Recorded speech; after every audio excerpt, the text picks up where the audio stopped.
અને હવે વાત મહંત હરિહરાનંદની।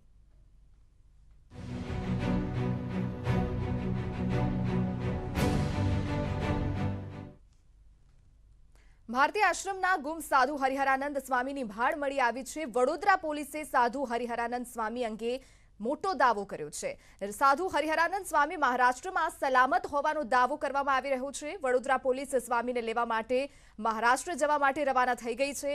30 એપ્રિલે રાત્રે સ્વામી હરિહરાનંદ વડોદરાથી ગુમ થયા હતા, ત્યારે હવે સ્વામીની ભાળ મળી આવી છે। વડોદરા પોલીસે સાધુ હરિહરાનંદ સ્વામી અંગે આ મોટો દાવો કર્યો છે। મહારાષ્ટ્રમાં સલામત હોવાનો દાવો હાલમાં વડોદરા પોલીસ દ્વારા કરવામાં આવી રહ્યો છે અને હવે વડોદરા પોલીસ મહારાષ્ટ્ર જઈ રહી છે સ્વામીને વડોદરા પરત લાવવા માટે। તો આશ્રમની સંપત્તિ કે પછી અન્ય કોઈ કારણ સ્વામીના ગુમ થવા પાછળનું જવાબદાર હોઈ શકે, હાલમાં અનેક સવાલો ઊભા થઈ રહ્યા છે।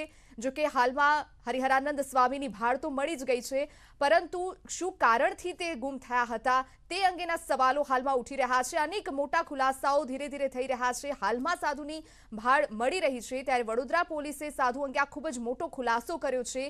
હરિહરાનંદ સ્વામી જે છે એ મહારાષ્ટ્રમાં સહી સલામત હોવાનો દાવો વડોદરા પોલીસ દ્વારા કરવામાં આવ્યો છે, ત્યારે સવાલો ઉઠી રહ્યા છે હાલમાં કે શું કારણ હોઈ શકે તેમના ગુમ થવા પાછળ।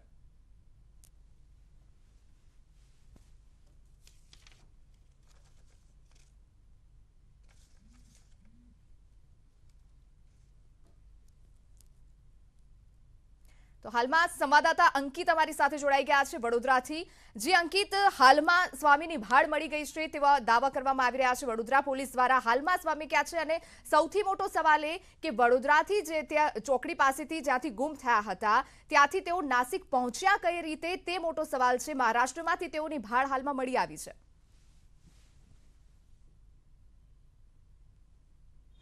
जी बिल्कुल जे हरिहरानंद स्वामी जे वडोदराना कपूराई चौकड़ी पासेथी गायब थई गया तेओ महाराष्ट्रना नासिकमांथी मळी આવ્યા છે અને તેઓ ટેક્સીમાંથી મળી આવ્યા હોવાની વાત સામે આવી રહી છે। એટલે કહી શકાય કે તેઓ મળી ગયા છે, પરંતુ સૌથી મોટો સવાલ એ છે કે તેઓ કપૂરાઈ ચોકડીથી મહારાષ્ટ્ર સુધી પહોંચ્યા કઈ રીતે, કે કોઈ તેમના સંપર્કમાં હતું, કોઈ તેમનો સેવક સંપર્કમાં હતો, કઈ રીતે, તો પોલીસ તેના વિશે તપાસ કરશે। પરંતુ જે રીતે તેઓ ગુમ થયા હતા તેના માટે એક ચિઠ્ઠી પણ એમની અને એક ઓડિયો અને એક ચિઠ્ઠી વાયરલ થઈ હતી। તેની અંદર લખવામાં આવ્યું હતું કે સંપત્તિના મારા નામે કરવામાં આવી છે, ગાદી મારા નામે, કે છતાં પણ કોઈ મારું માનતું નથી।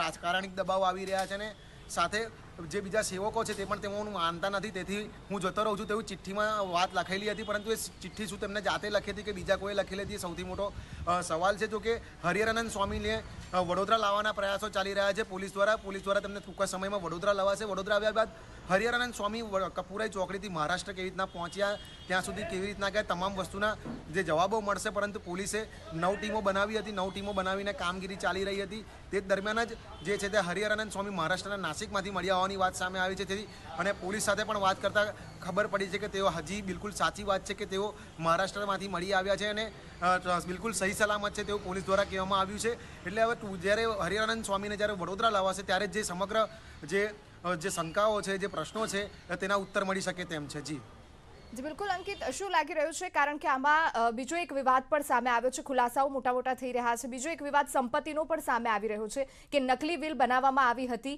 એ પ્રકારનો વિવાદ પણ સામે આવી રહ્યો છે।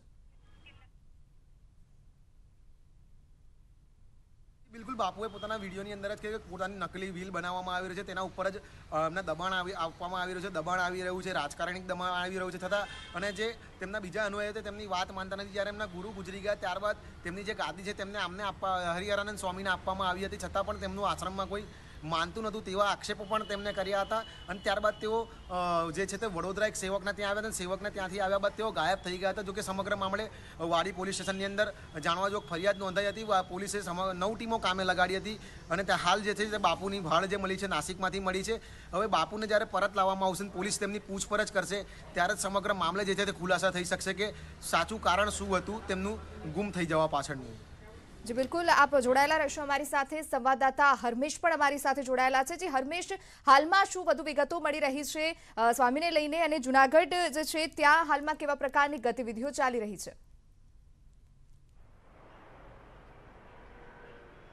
બિલકુલ વાત કરવામાં આવે તો જે ભારતી બાપુ આશ્રમ જે આવેલો છે તે આશ્રમના જૂનાગઢના મહંત જે છે હરિહરાનંદ સ્વામી જે છે તેઓ એકાએક ગુમ થઈ ગયા હતા. વડોદરા ખાતેથી તેઓ ગુમ થયા ત્યારે પોલીસને આ બાબતે જાણ કરવામાં આવી હતી. પરંતુ મહત્વની વાત એ છે કે અત્યાર સુધીની તપાસમાં એવું સામે આવી રહ્યું છે કે જે હરિહરાનંદ સ્વામી છે તેઓનો પતો લાગી ચૂક્યો છે અને મહારાષ્ટ્ર ખાતે ટેક્સીમાંથી તેઓ મળી આવ્યા છે. ત્યારે આ પ્રકારની જે તપાસ હતી તે તપાસ કરાયા બાદ હવે જ્યારે સ્વામી જે છે તેઓને વડોદરા ખાતે લાવવામાં આવશે અને વડોદરા ખાતે લાવ્યા બાદ તેઓની પૂછપરછ કરવામાં આવશે અને સમગ્ર બાબતે લઈને પૂછપરછ કરાયા બાદ હકીકતો સામે આવશે કે તે કેવી રીતે ત્યાંથી નીકળ્યા હતા, કોની મદદથી તેઓ ત્યાં મહારાષ્ટ્ર સુધી પહોંચ્યા હતા.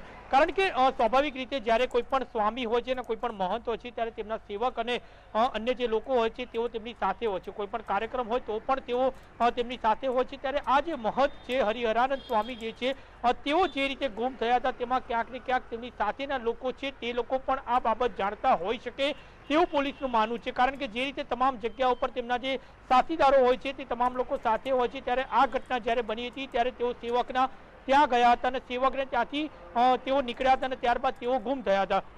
અત્યારે આ સમગ્ર ઘટનામાં જે સાથે રહેનાર છે તે લોકો પણ પૂછપરછ કરવામાં આવશે અને તે લોકો સાચી હકીકત જણાવી રહ્યા છે કે કેમ તે બાબત હવે પૂછપરછ બાદ ખ્યાલ આવશે. પરંતુ જો વાત કરવામાં આવે તો તેમનો જે આક્ષેપ હતો અને જે ચિઠ્ઠી લખીને તેઓ નીકળ્યા હતા કે તેઓના નામે જે વ્હીલ છે અને જે મિલકતો છે તેને લઈને તેઓને ડરાવવા ધમકાવવાનો પ્રયાસ કરવામાં આવી રહ્યો છે અને તેઓને સતત પ્રેશર અને ટોર્ચર કરવામાં આવી રહ્યા છે. ત્યારે હવે આ જે બાપુ છે જે મહંત છે તેઓ પોલીસ સમક્ષ આવશે, ત્યારબાદ તેઓની પૂછપરછ કરવામાં આવશે. ત્યારે હકીકત સામે આવશે કે હકીકતમાં જે પ્રશ્ન હતો, જે મિલકતનો પ્રશ્ન હતો તેને લઈને તેઓ ગુમ થયા હતા અને તેઓ કંટાળીને નીકળી ગયા હતા કે અન્ય કોઈ કારણ હતું, તે હવે તમામ બાબતો લઈને પૂછપરછ કરવામાં આવશે ત્યારે જ સામે આવશે. જી બિલકુલ હરમેશ, સરખેજ આશ્રમમાં જ આ પ્રકારનું જે ઋષિ ભારતી પર આક્ષેપ લગાવવામાં આવ્યો હતો, ઋષિ ભારતીએ તો હવે આક્ષેપને ફગાવી દીધા છે. તેને લઈને કોઈ માહિતી મળી રહી છે? કારણ કે વ્હીલ ખોટી બનાવ્યો હોવાનો આક્ષેપ તેમના પર લગાવવામાં આવી રહ્યો છે. બિલકુલ ગઈકાલે જ્યારે ટેલિફોનિક વાતચીત ઋષિ ભારતી બાપુ સાથે કરવામાં આવી ત્યારે તેઓએ તમામ આક્ષેપોને ફગાવી દીધા હતા. સાથે સાથે જો વાત કરવામાં તો ન્યૂઝ 18 ગુજરાતીએ જ્યારે તેમનો સંપર્ક કરવાનો પ્રયત્ન કર્યો અને તેમનો ઇન્ટરવ્યૂ કરવાનો જ્યારે વાત ચાલતી હતી ત્યારે પણ તેઓએ પોતાના આક્ષેપો છે તે ફગાવી દીધા હતા અને પોતાને ખોટી રીતે ફસાવવાનો પ્રયાસ કરાતો હોય તેવું તેઓનું કહેવું હતું. આ તમામ વાતો છે તે પોતાના બચાવ પક્ષે તેઓએ કરી હતી. પરંતુ જે ગુમ થનાર વ્યક્તિ છે તેઓએ સીધો આક્ષેપ છે તે આ જે સંચાલક છે તેઓની સામે કર્યો છે. ત્યારે હવે આગામી સમયમાં હકીકતો શું છે તે આજે જે ભારતી બાપુ છે કે જે મહંત છે તે મહંત જ્યારે પોલીસ સમક્ષ આવશે અને પોલીસ તેઓની પૂછપરછ કરશે ત્યારે જ તમામ હકીકતો છે તે તમામ હકીકતો ઉપરથી પડદો ઉચકાશે. જી બિલકુલ હરમેશ, જોડાયેલા રહેશો અમારી સાથે. જૂનાગઢથી સંવાદદાતા અતુલ પણ અમારી સાથે જોડાઈ ગયા છે. જે અતુલ, હાલમાં જૂનાગઢ આશ્રમમાં કેવા પ્રકારની ગતિવિધિઓ, શું ગતિવિધિઓ ચાલી રહી છે હાલમાં? જે રિંકલ આપણે ચોખ્ખો જાણ્યું કે જે રીતે 30 તારીખથી બાપુ જે તે સંપર્ક વિહોણા થયા હતા, ત્યારબાદ એના શિષ્યોએ બાપુને શોધવાનો પ્રયત્ન કર્યો હતો અને પરવેશ્વરાનંદ છે તેણે જે વડોદરાના વાડી પોલીસ સ્ટેશનમાં ગુમસુદાની ફરિયાદ દાખલ કરી. ત્યારને લઈને જોવા જાય તો અત્યાર સુધીની ગતિવિધિમાં છે ભારતીય આશ્રમ છે તે ત્યાં સન્નાટો જોવા મળી રહ્યો છે. બીજું જે ભારતીય આશ્રમના સંતો છે જે આ સંપ્રદાય સાથે જોડાયેલા છે તે સંતો પણ હાલ ચિંતામાં છે કે બાપુ ગુમ થયા છે તો ક્યાં થયા છે, કેવી રીતે થયા છે. બીજું જોવા જાય તો જે બાપુએ પોતાનો જે વિડીયો વાયરલ કર્યો હતો તેમાં એને સ્પષ્ટપણે જણાવ્યું હતું કે સરખેજ આશ્રમને લઈ અને તેને અનેક પ્રકારનું માનસિક ટોર્ચર કરવામાં આવતું હતું, જેને લઈ અને તેઓ ખૂબ વ્યથિત હતા અને હવે હું આ જગ્યા છોડું છું તેવું તેણે પોતાના વિડીયોમાં જણાવ્યું હતું. સાથે તેણે ચિઠ્ઠી પણ લખી હતી, પણ ચિઠ્ઠીમાં હસ્તાક્ષર બાપુના છે કે કેમ તે એક મોટો સવાલ છે. બીજી તરફ જોવા જાય તો બ્રહ્મલીન જે ભારતી બાપુ છે તેણે પોતાના દેહાંત પહેલા આ જે ભારતીય આશ્રમના જે તેમના જે શિષ્ય છે જે ગુમ છે હરિહરાનંદ, તેમને જે વહીવટ સોંપવામાં આવ્યો હતો તેમાં જૂનાગઢનો ભારતીય આશ્રમ છે, અમરેલી જિલ્લાનો વાંકિયાનો આશ્રમ છે, ત્રીજી તરફ જોવા જાય તો જે સરખેજ છે આશ્રમ તે અને એક નર્મદાનો કેવડિયાનો આશ્રમ છે, આ તેમને સોંપવામાં આવ્યો હતો.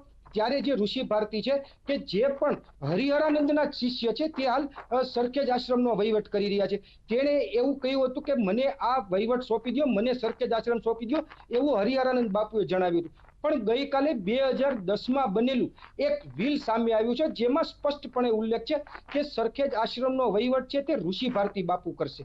આવું સ્પષ્ટ ઉલ્લેખ છે. હવે વ્હીલ સાચું છે કે ખોટું તેના સામે પણ અનેક સવાલો ઊભા થયા છે. બીજું, જે હરિહરાનંદ બાપુ છે તેને ગત શિવરાત્રીની અંદર જે સાધુ સમાજમાં કહી શકાય તેવું તેમને મહામંડલેશ્વરની પદવી આપવામાં આવી હતી, ત્યારે પણ ઋષિ ભારતીજી જે તેમના શિષ્ય છે તે હાજર હતા અને તેમણે પણ બાપુને લઈ અને ખૂબ મોટું બહુમાન કર્યું હતું ને પોતાના ગુરુને આ રીતની જે પદવી મળી છે તેને લઈને તે ખૂબ ભાવ વિભોર થયા હતા. ત્યારે આ બાબતે ઋષિ ભારતીનો સંપર્ક કરતા તેણે જણાવ્યું હતું કે મારા ગુરુ છે અને મેં એવું કોઈ કાર્ય કર્યું નથી કે જેને લઈ અને બાપુને આ સત્તા ત્યાગ કરવો પડે. સાથે તેમણે એમ પણ જણાવ્યું હતું કે આ ખોટો સ્ટન્ટ છે, તેને લઈને મારી ઉપર ગંભીર પ્રકારના આક્ષેપો થઈ રહ્યા છે. પણ એક વાત ચોક્કસ રિંકલ સામે આવે છે કે જે સરખેજ આશ્રમ હોય, જુનાગઢનો હોય, વાંકિયાનો હોય કે કેવડિયાનો હોય, પણ કરોડો રૂપિયાની સંપત્તિ, અબજો રૂપિયાની સંપત્તિને લઈ આ વિવાદ સર્જાયો હોય તેવું ચોક્કસ સામે આવ્યું છે. હાલ બાપુના સેવકો પણ ખૂબ ચિંતિત છે. ત્યારે એક સારા સમાચાર એવા પણ મળી રહ્યા છે કે બાપુની ભાળ છે તે મળી છે, ત્યારે તેના સેવકોમાં હાશકારો હોય છે. ગઈકાલે સાધુ સંતોની એક મીટિંગ મળી હતી, તેમાં પણ તેણે ચિંતા વ્યક્ત કરી હતી કે બાપુ હેમખેમ પાછા આવી જાય તેવી દત્ત મહારાજને પ્રાર્થના છે. અને હાલ કોઈ કાર્યવાહી ઋષિ ભારતી સામે કરવામાં નહીં આવે. આ પોલીસનો વિષય છે અને પોલીસ તપાસ કરી અને જે કાંઈ પરિણામ લાવશે તેની સામે બળાશે. જી અતુલ, બિલકુલ. હાલમાં નર્મદાથી અમારા સંવાદદાતા દીપક પણ જોડાઈ ગયા છે. જે દીપક, નર્મદામાં ગઈકાલે ક્રાઇમ બ્રાન્ચની ટીમ પણ તપાસ અર્થે પહોંચી છે, તેને લઈને કોઈ વિગતો હાલમાં સામે આવી રહી છે? ક્યાં સુધી પહોંચી છે? હવે આગળ કઈ રીતે તપાસ કરવામાં આવશે?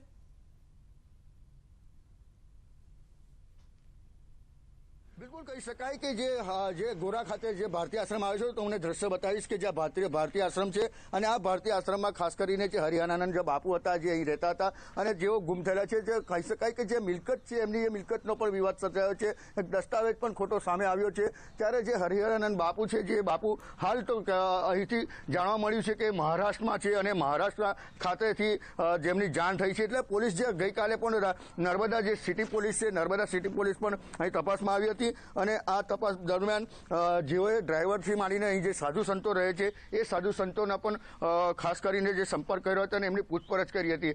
આ સાધુ સંતોનું કહેવું છે કે જે હરિહરાનંદ બાપુ જે છે એ બાપુ ખાસ કરીને અહીં વધારે પડતા રહેતા હતા અને જે ભારતી બાપુ હતા એ ભારતી બાપુના સાથે ખાસ અંગત હતા. એટલે જે સાધુ સંતો છે એ સાધુ સંતોનું માનવું છે કે જે હરિહરાનંદ બાપુ જે હતા, જે સ્વામી હતા, એ સ્વામી આજે ગુમ થયા છે. એની ફરિયાદ વડોદરા નોંધાઈ હતી અને વડોદરાની જે સિટી પોલીસ છે એ અહીં સુધી પહોંચી હતી. આપણી સાથે આ જે અમુક છે સાધુ છે તેમની સાથે વાત કરીએ. સ્વામી, ખાસ કરીને વાત કરીએ કે હરિહરાનંદ બાપુ જે છે એ બાપુ ગુમ થયા છે. હાલ એવી ભાર મળી રહી છે કે મહારાષ્ટ્રમાં દેખવા મળ્યા છે. શું છે? આપણે તો ગુજરાતી में થોડું બોલતે બોલો, તમે કઈ ચારસો ગુજરાતી આપ બોલો. મેં મહારાષ્ટ્રમાં હા હિન્દી મહારાષ્ટ્રમાં દેખવા મળ્યા છે. મહારાષ્ટ્રમાં દેખ્યા છે બાપુને.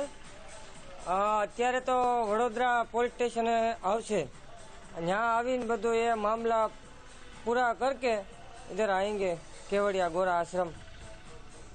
आपको कैसे पता चला कि महाराष्ट्र में और कैसे यहाँ पे आएंगे और यहाँ क्या क्या करते क्या थे और जो मिलकत है वो जो भारतीय बापू की मिलकत जो यहाँ पे पूरी मिलकत है, तो उससे यहाँ पे जो कुछ विवाद हुआ था कि आगे कुछ होने वाला था? आज तो क्या ये सब चले गए इधर से महात्मा लोग. इधर महात्मा जो बहुत ज़्यादा है और सरखेज आश्रम का जो विवाद चल रहा है उसमें बापू को प्रेशर दिया है सरखेज भारतीय आश्रम. कैसा प्रेशर उनको दिया जाता था कि मिलकत को लेकर कैसे प्रेशर दिया जाता था? बहुत बापू को प्रेशर दिया. बापू लास्ट में सब प्रेशर इतना बढ़ गया कि सब छोड़ के छोटी सी कुटिया में बैठ गए किधर. आप जहाँ यहाँ पे रहते हैं तो यहाँ कब यहाँ आए थे वो हरिहरानंद बापू? अब कब यहाँ से गए? बापू 29 तारीख इधर आए थे और 30 तारीख को बापू इधर से दोपहर का भोजन लेके चले गए. બિલકુલ, તમે સાંભળ્યું તેમ કે ખાસ કરીને જે અહીં જે ભારતીય આશ્રમ પર જે સાધુ સંતો રહે છે, જેઓનું કહેવું છે કે ખાસ કરીને 29 તારીખે અહીંથી જે આવ્યા હતા અને 30 તારીખે ગયા છે. ત્યારે જે હરિહરાનંદ બાપુ છે ગુમ થવાની બાબતમાં જે અનેક તર્કવિતરણો સર્જાઈ રહ્યા છે કે જેમની પર કોઈ પ્રેશર પણ હતું એવું પણ આ સાધુનું કહેવું છે. ત્યારે જે મિલકત જે છે એ મિલકત બાબતે હરિહરાનંદ બાપુ પર કોઈ પોલિટિશિયન પ્રેશર હતું કે કોઈ સાધુ સંતોનું હતું, એની તપાસ હાલ જે વડોદરા પોલીસ કરી રહી છે. જી જી બિલકુલ દીપક, આપનો આભાર અમારી સાથે જોડાવા બદલ અને તમામ સંવાદદાતાનો આભાર અમારી સાથે જોડાવા બદલ અને આ તમામ માહિતી આપવા બદલ। હાલમાં તો હરિહરાનંદ સ્વામીની ભાળ મળી આવી છે તે વડોદરા પોલીસ દાવો કરી રહી છે। આ ખૂબ જ મોટો ખુલાસો કહી શકાય। હાલમાં મહારાષ્ટ્રથી તેઓને લાવવામાં આવી રહ્યા છે વડોદરા। સાધુ કયા કારણે લાપતા થયા હતા તે હજુ પણ રહસ્યમાં છે। જે રીતે સીસીટીવી ફૂટેજ સામે આવ્યા હતા વડોદરાથી આ સીસીટીવી ફૂટેજ સામે આવ્યા હતા, ત્યારે હરિહરાનંદ સ્વામી હાલ મહારાષ્ટ્રમાં સલામત હોવાનો દાવો પોલીસ કરી રહી છે। સીસીટીવીમાં જે રીતે જોવા મળી રહ્યું છે તે પ્રમાણે તેઓ એકલા જઈ રહ્યા હતા, ત્યારે ડ્રાઈવરની અને બાઉન્સર્સની પણ પૂછપરછ હાલમાં હાથ ધરવામાં આવી છે। તે અંગે પણ હજુ અનેક ખુલાસાઓ થઈ શકે છે। સમાચારોમાં હાલ રોકાઈ ગઈ એક વિરામ માટે।